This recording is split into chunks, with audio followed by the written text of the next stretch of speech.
violence.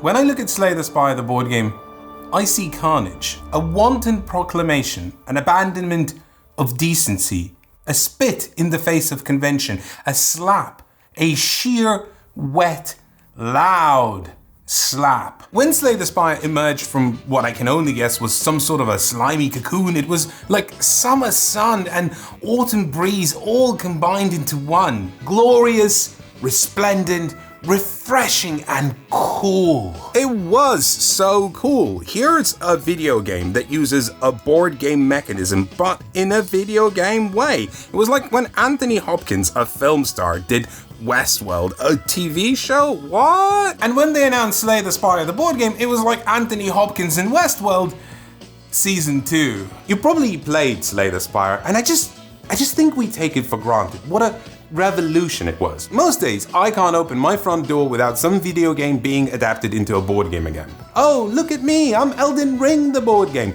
Tosh. To have it the other way round, to have board games, tiny niche corner of the gaming industry, influence the big daddy video games and in such a masterful and proliferous way. Just look at how many games followed in its wake. Monster Train, Grifflands, Cobalt Core, Inscription, Stacklands, Marvel's Midnight Bums. Just game after game after game, all birthed in the primordial soup of Donald X. Vaccarino. How cool is that?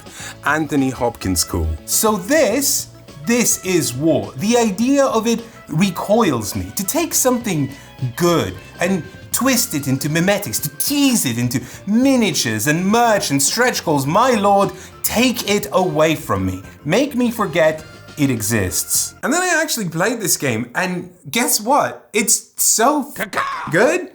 It really is. I don't know what's happening.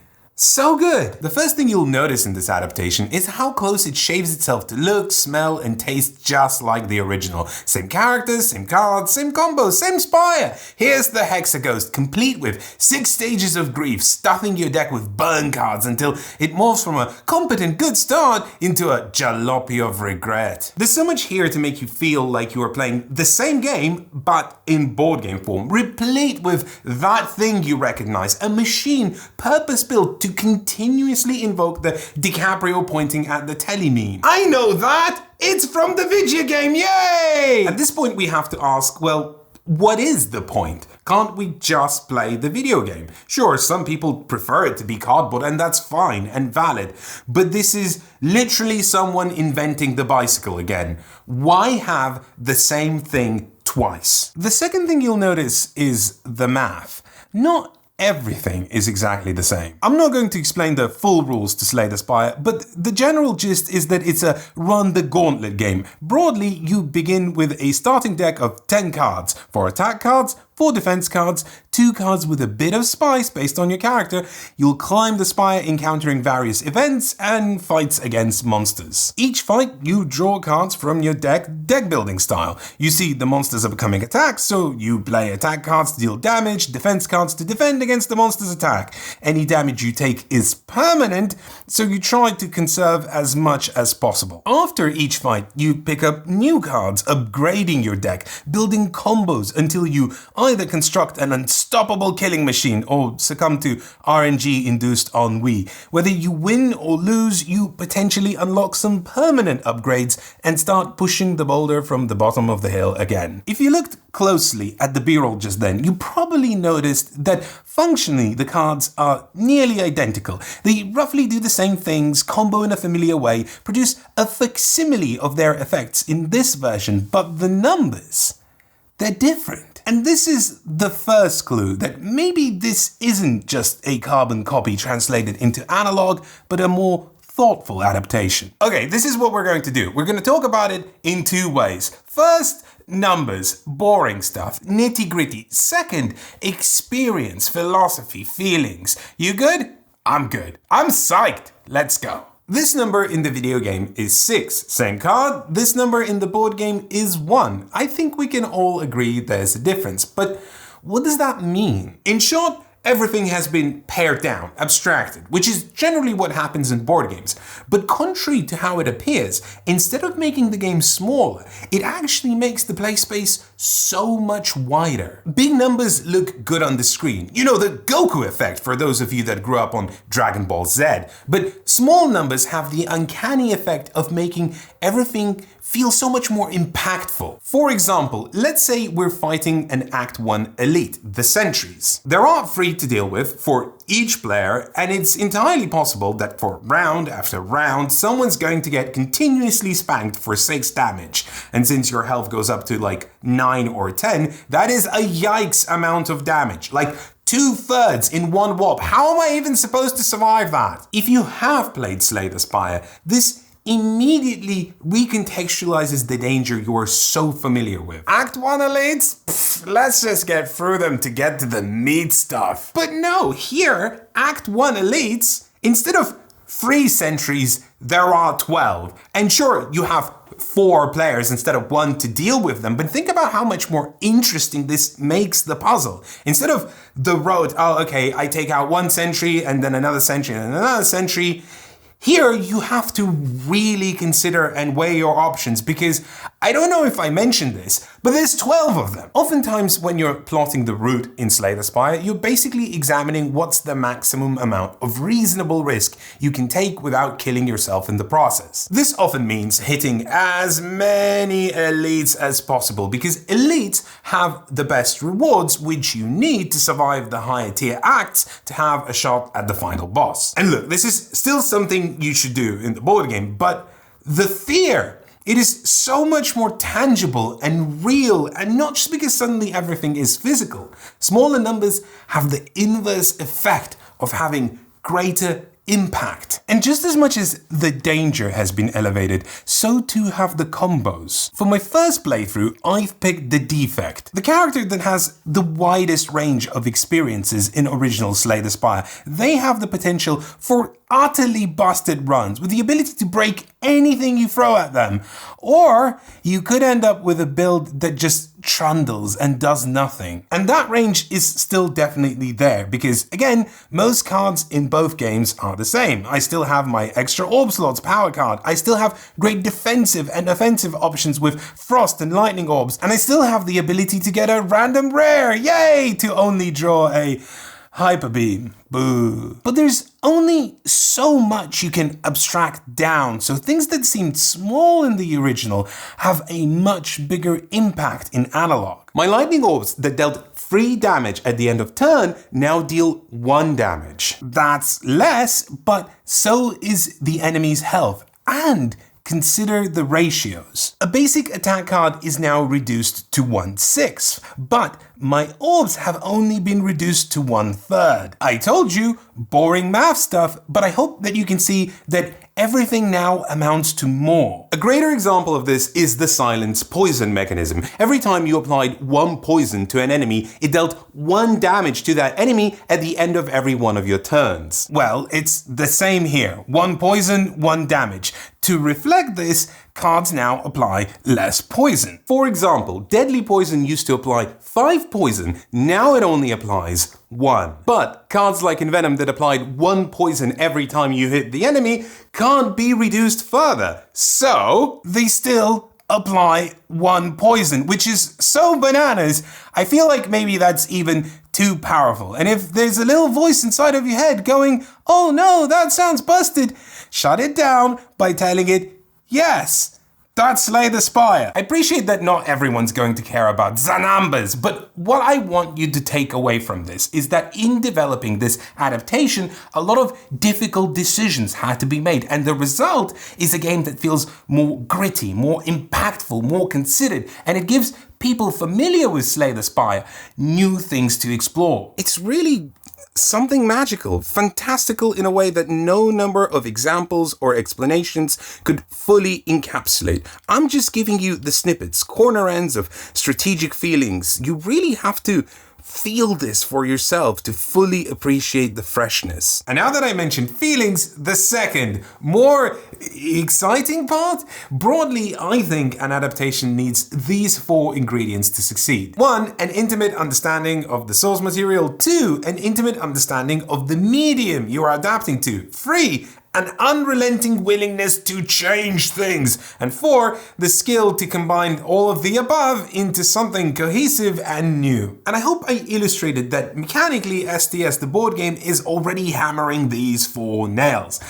But it also does that experientially. As far as adaptations go, Slay the Spire has a lot of its work cut out for it. Unlike most video game the board games, this is pretty much a digital board game being adapted into a board game, and that's like 70% of the work already done. But I don't want to minimize how much the other 30% shines. Board games are social. You can and should play them solo if you want to, but largely they are made to be played by multiple people. Naturally, this turns the board game version into a cooperative game. The way this works is that instead of one player having a fight against some enemies, you have rows where each player is facing their own sets of enemies. Each set will attack the player that corresponds to their row, but the players themselves can attack any enemy in any row. I just love this so much. It's a simple change, but wow, does it really flip the whole design on its head.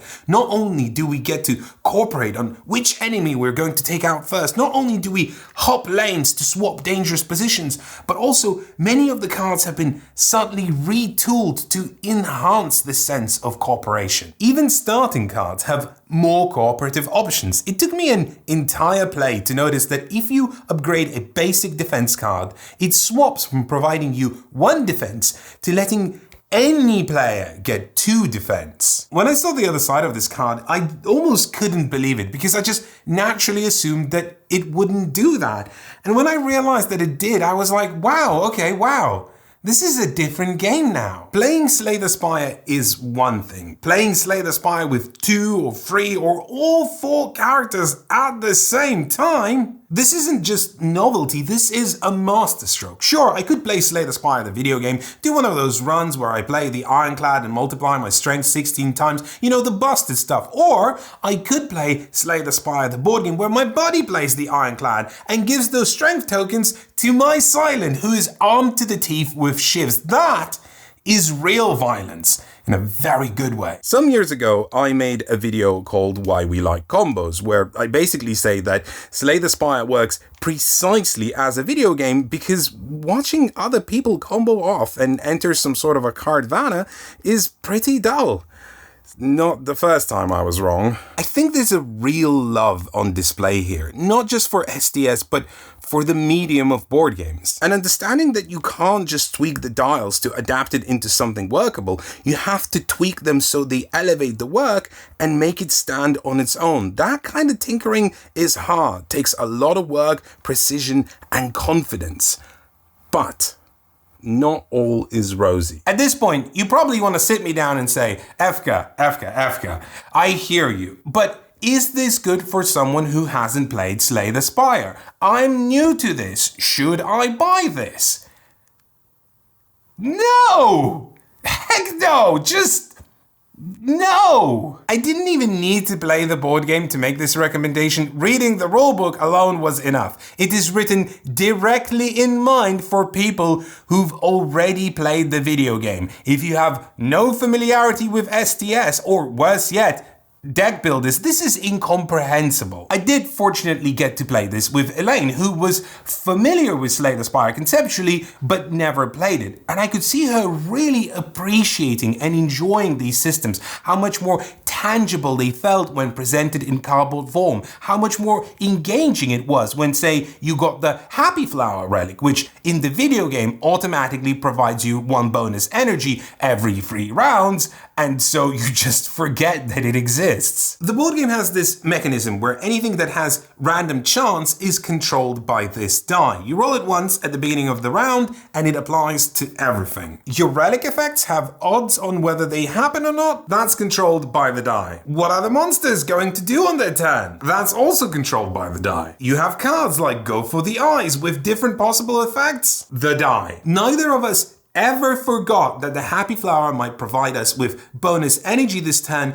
and rolling the die became this exciting ritual because so much depended on it. This only works because, again, everything is smaller and so much more impactful, but also because everything is right here tangibly in front of you. Most video game adaptations suffer because they can't hide the things that the computer works out behind the scenes. Whereas, because this was a board game to begin with, it shines precisely because it scoops the innards out and dumps them onto the table like a feast of mechanisms. But I could also see her being frustrated with things that I've pretty much taken for granted, like card rewards never congealing into something solid, a messy soup of a bit of this and a bit of that, a steak bake without the steak, just gloopy gravy. Original STS? Just shrug it off. Do another run. In board games, one of your friends just had a bad evening. Or what about finishing a run and going, do we really have to start at Act 1 again? Well, yeah, because that's the game. It's 3 and a bit acts long. You gotta do it.